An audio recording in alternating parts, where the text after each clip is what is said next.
आज Mewar talk fest के banner तले दो महत्वपूर्ण पुस्तकों पर चर्चा का तय हुआ है। हनुमान जयंती का अवसर है और हनुमान जी हम सब लोगों के आराध्य हैं, हम सब लोगों की ऊर्जा के सोर्स हैं। ऐसे विषय पर आमतौर पर हम जब लिखते हैं तो आध्यात्मिक विषय माने जाते हैं, उनको साहित्यिक कम माने जाते हैं। लेकिन ये मिथक तोड़ते हुए कई सारे कलमकारों ने हनुमान जी को साहित्यिक की दृष्टि से भी देखा है। हालांकि हनुमान चालीसा और सुंदरकांड जो है, रामचरितमानस जो है, वो तुलसीदास जी ने लिखा, वो कालजयी साहित्य है। लेकिन फिर भी एक जो साहित्यिक दृष्टि होती है वो आज के परिप्रेक्ष्य में थोड़ा सा भिन्न होती है।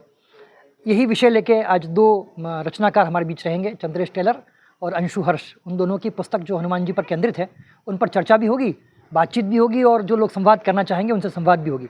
हम रचनाकारों की रचना प्रक्रिया को भी समझेंगे, क्योंकि सबसे महत्वपूर्ण होता है कि जब रचनाकार लिखता है तो रचनाकार की रचना प्रक्रिया को जानना, समझना और उसके बारे में विचार विमर्श करना भी बहुत ज़रूरी होता है।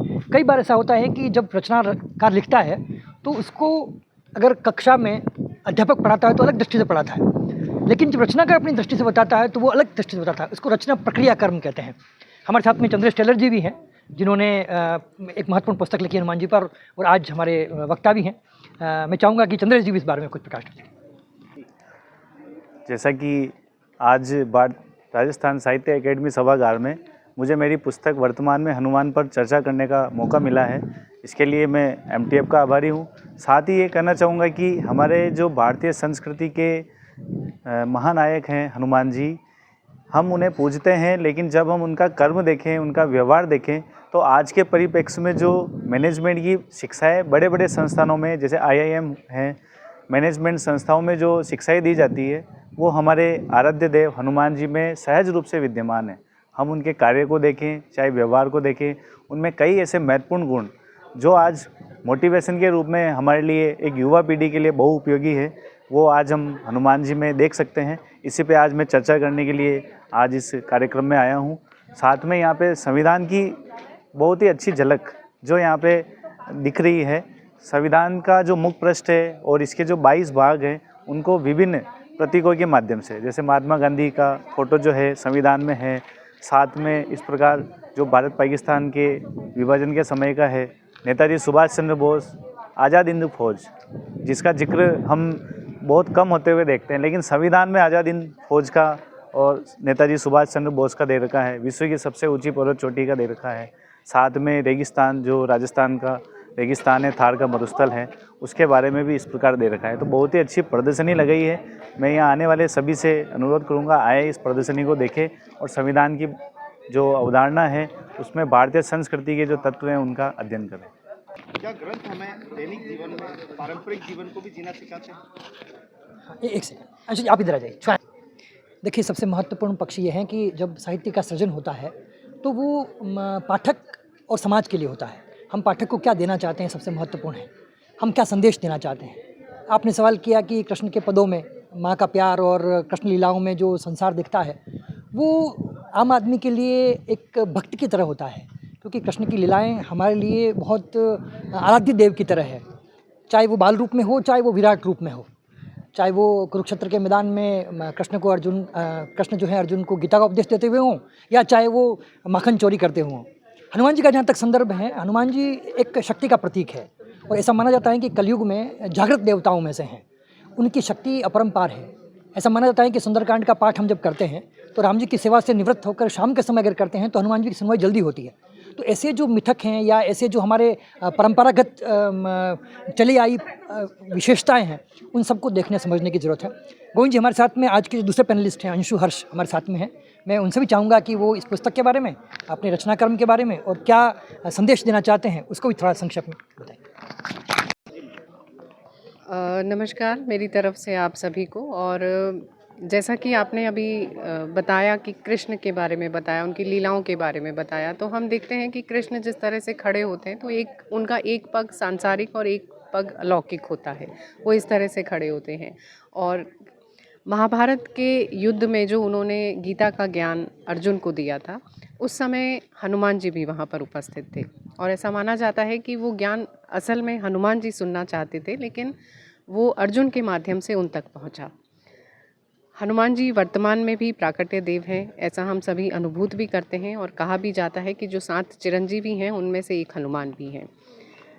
मैंने जिस किताब को लिखा है या लिखा है, मैं ये नहीं कहूँगी, ये मुझ पर कृपा हुई है कि मैं एक साहित्यकार के रूप में या एक लेखक के रूप में मुझे इतनी समृद्धि ऊपर आशीर्वाद स्वरूप प्राप्त हुई कि मैं ये लेखन कार्य कर सकूँ।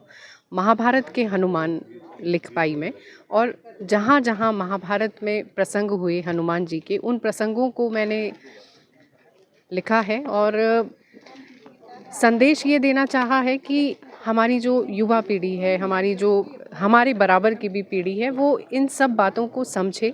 जो हमारी परंपराएं हैं, जो हमारे विश्वास हैं, उन्हें हम माइथोलॉजी कहते हैं, लेकिन असल में वो हमारा इतिहास है। वो माइथोलॉजी नहीं है, वो मिथ नहीं है, वो इतिहास है जो अलग अलग तरीक़ों से लिखा गया है। रामायण में लिखा गया, महाभारत में लिखा गया, वेदों में लिखा गया है, पुराणों में लिखा गया है।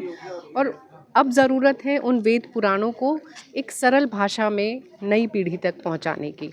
तो बस यही कोशिश है हमारी कि इस तरह से हम सभी इस कार्य को करें जो भी लेखन से जुड़े हुए हैं। धन्यवाद। पाठकों से जो पुस्तक प्रदर्शनी है, इसमें विभिन्न प्रकार की पुस्तकें शामिल हैं, जिसमें आप देखेंगे कि समुत्कर्ष सेवा से सेवा का परिवर्तन है, मतांतरण है, शकुंतला है, तात्या टोपे है, मैडम कामा है, जय हिंद है, स्टूडेंट और गीता का ज्ञान है। और सबसे महत्वपूर्ण ये है कि गुरुजी गोलवलकर जी का परिचय और व्यक्तित्व भी हैं, जो जागेश्वर पटेल जी ने लिखा है। इसके अलावा संगठन कौशल, पंच परिवर्तन, आओ जाने भारत, ईसाईयत को भारत में निकलने का कुचक्र, मैं विवेकानंद हूँ, उमेश चौरसिया जी की बहुत महत्वपूर्ण पुस्तक है मैं विवेकानंद हूँ, ये भी आप देख पाएंगे। और भी अग्नि की उड़ान है। और हमारे साथ में रुचि जी भी हैं। मैं जानना चाहूँगा कि एक बार वो बताएं कि इन पुस्तकों में क्या क्या है और क्या क्या आप इस प्रदर्शित किया गया है। हम लोग लिटरेचर फेस्ट करते हैं, पिछले 3 साल से कर रहे हैं। ये 3.1 है, यहाँ पर ये पुस्तकें हमने रखी हैं, बहुत अलग अलग विषयों पर हैं। जैसे कि कल हनुमान जन्मोत्सव था और उसके उपलक्ष्य में ही हमने आज का रखा है। तो हनुमान जी पर काफ़ी पुस्तकें हैं, अंशु हर्ष जी की, चंद्रेश टेलर जी की। चंद्रेश टेलर जी की जो है वर्तमान में हनुमान, वो पुस्तक एक तरीके से यूथ के लिए मोटिवेशनल बुक है, जो बताती है कि किस तरीके से हम अपने लाइफ में आगे बढ़ सकते हैं, मोटिवेशन ले सकते हैं। सदा सफल हनुमान एक ये बहुत ही अच्छी बुक है विजय अग्रवाल जी की, जो as a motivational book, as a management book we should take it. इसी तरीके से दूसरे विषय जैसे देखें तो महाराणास जो बुक है, ये राजस्थान की पूरी जो लीनियज, जितने भी महाराजा महाराणा हुए हैं, उनके बारे में पूरा वृत्तांत बताती है। महाभारत की कई ऐसी कथाएं जो हमारे सुनने में नहीं आई है या जिनका जो पक्ष हम नहीं समझे हैं, वो ये व्यासाज महाभारत में है। दिल्ली रायट्स में उसके बारे में बताया गया है। स्टूडेंट्स, टाइम मैनेजमेंट, ये सारी बुक्स मतलब यूथ के लिए देखा जाए तो बहुत अलग अलग विषय, संविधान से संबंधित बुक्स है हमारे पास। संवर्धिनी महिला विषयक बुक पुस्तक कि भारतीय चिंतन में महिला का क्या स्थान था, वो हमें उससे पता चलता है। तो यहाँ आएँ और बुक्स लें। आइए पुस्तकों पर हम चर्चा करते हैं। जी सर। खा लो, आ जाओ। आइए। गूगल ने इतनी पकड़ बना ली है, पलक झपकते ही सारा कुछ बता देती है, ऐसे में क्या किताब की ओर खींच रहे युवा? देखिए, पुस्तकें हमेशा कालजयी रहेगी, चाहे गूगल आए, इंटरनेट आए, लेकिन जो पढ़ने का सुख है वो कभी भी ख़त्म नहीं हो सकता। छपे हुए अक्षरों में जो अर्थ लिखा हुआ है वो कालजयी होता है। हम लोग जब सर्च करते हैं तो ज़रूरी नहीं कि सब चीज़ें सही दिखाई जाए। ऐसा आमतौर पर कहा जाता है कि हम लोग जो सर्च करते हैं तो सारी चीज़ें वो नहीं आ पाती हैं जितनी होनी चाहिए।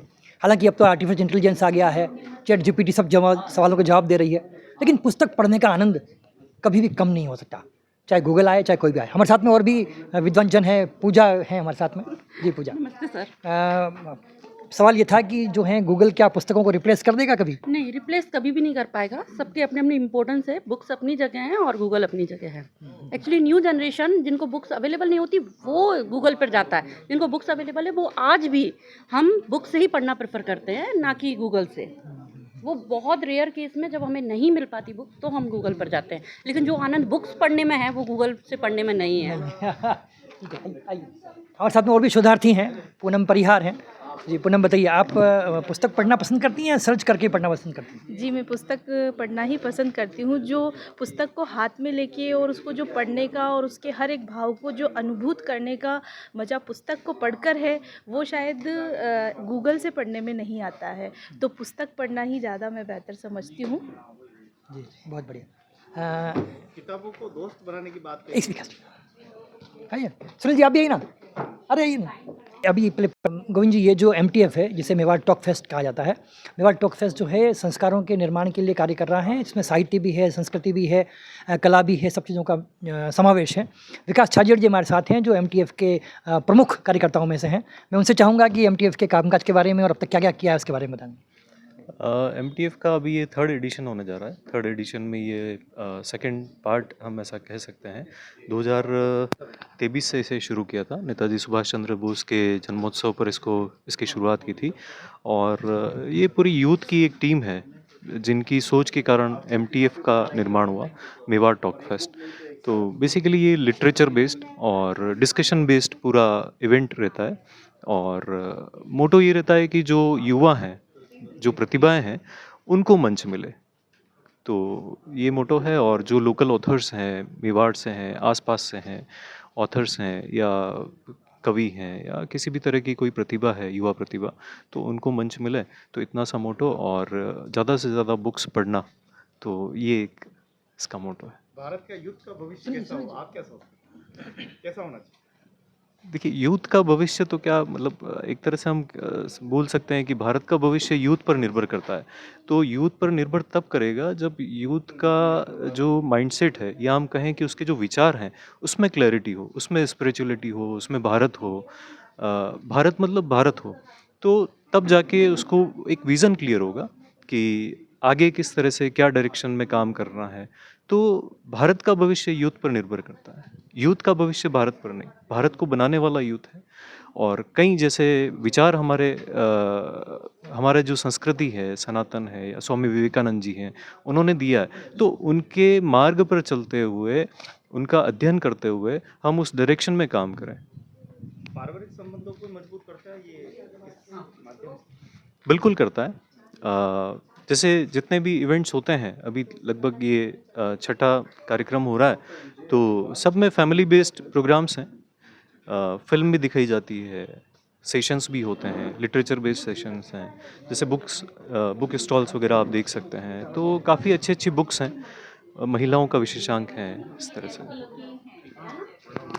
देखिए गोविंद जी, जैसा आपने कहा कि भाई ये जो MTF है ये संस्कारों की पाठशाला है। इसमें हम लोग युवा पीढ़ी को भी जोड़ रखे हैं। तो हम लोगों ने जो वरिष्ठ जन हैं वो भी हमारे साथ में हैं। सुनील खटीक जी हैं हमारे साथ में जो MTF के प्रमुख कार्यकर्ताओं में से हैं और जिन्होंने रूपरेखा भी बनाई है और इस तरह के कार्यक्रमों को निर्माण में और उसके सृजन में बहुत महत्वपूर्ण भूमिका में रहते हैं। मैं सुनील जी से चाहूँगा कि आज का जो कार्यक्रम है उसका की क्या संकल्पना है और जो हमारे 2 आज पैनलिस्ट हैं अंशु हर्ष और चंद्रेश टेलर जी, उनकी पुस्तकों को लेकर किस तरह की रचना की गई है? हमारा जो मेन ध्यान केंद्रित रहता है वो ये है कि आज की युवा पीढ़ी और हमारे विद्यार्थी जो हैं वो एक तरह से आसपास की घटनाओं को जीवंत रूप से देख पाएँ, उनका ऑब्जर्वेशन करें, अवलोकन करें, उनको अपने भावों में अभिव्यक्त करें। वो चाहे लेखन होना हो सकता है, कविता कहानी के रूप में प्रस्तुति हो सकती है। तो आज की वर्चुअल दुनिया एक अलग तरह की चुनौती लेकर आई है। इसमें हम ये चाहते हैं कि युवा और विद्यार्थी वर्ग, आने वाली पीढ़ी जो हैं, अपने विवेक और प्रज्ञा को कैसे निखार सकें, इसको लेकर हमारी एक बात तो है। दूसरी बात यह है कि जो हमारे बच्चे हैं वो सूचनाएं जो हमारे पास आती है, सूचनाएं, घटनाएं, जितने भी विचार जो चल रहे हैं, उनको अलग अलग दृष्टिकोण से वो देखने लगें। क्योंकि एक पक्ष मतलब एक भी घटना की सूचना के अनेक पक्ष हो सकते हैं, इतना विवेक का उनका विकास हो। जैसे हनुमान जी हैं, तो हनुमान जी पर ये विषय हमने रखा है, तो हम हनुमान जी को हमारे आराध्य के रूप में देख सकते हैं, भक्ति मार्ग के रूप में देखते हैं, वो एक पक्ष है। लेकिन उनकी प्रज्ञा यानी बुद्धि का उच्च स्तर और उनका साथ में ही प्रबंधन, आने वाली चुनौतियों के सामने किस तरह से खड़ा हुआ जाए, कैसे उनका समाधान तक ले जाया जाए, इस तरह का एक दृष्टिकोण भी हो सकता है। तो इसके पीछे के बहुत सारे संदेश भी होते हैं जो पुरानी हमारी कथाएं हैं, प्रसंग हैं, तो उनको देखने का एक नया नज़रिया विद्यार्थियों के बीच में हो, इस तरह का विश्लेषण वो कर सके, इस तरह से हमने इस कार्यक्रम की रचना की है। तो इसमें 2 हमारे जो हैं लेखक हैं, अंशु हर्ष हैं, उन्होंने महाभारत के हनुमान लिखी है, और चंद्रेश टेलर जो हैं, उन्होंने वर्तमान के हनुमान लिखी है। ऐसे 2 लेखक हमारे मध्य में हैं, उनके साथ एक पैनल डिस्कशन का होगा। साथ में ये विशेष रूप से हमारी एक कार्यक्रम का हिस्सा रहता है, जो प्रतिभागी आते हैं युवा विद्यार्थी, वो सीधा लेखक के साथ संवाद करते हैं, अपनी जिज्ञासा उनके सामने रखते हैं और उनका समाधान किया जाता है। तो सीधा ऑथर्स के साथ इंटरेक्शन होना, ये एक तरह से जो है युवाओं के मध्य में जो है एक मंथन की प्रवृत्ति को बढ़ावा देता है। तो ये पूरी संकल्पना है, इसी को लेकर ये आज का कार्यक्रम हनुमान जन्मोत्सव के पावन पर्व पर हमने आयोजित किया है। Thank you. बड़ी समस्या देश में हो रही है, भगवान को बांट रहे हैं लोग, ये थे वो थे, टिप्पणी कर रहे हैं। भगवान, लोक देवता और महापुरुष, इनका हम इतिहास देखें, इनके जीवन वृत्तांत को देखें तो जाति कहीं भी नजर नहीं आएगी। अगर जाति तक वो सीमित रहते अपने जीवन में, तो वो न तो भगवान का स्तर प्राप्त कर सकते, न लोक देवता की मान्यता प्राप्त कर सकते, न महापुरुष के रूप में सम्माननीय होते। तो उनके जीवन से हमें सीखना चाहिए।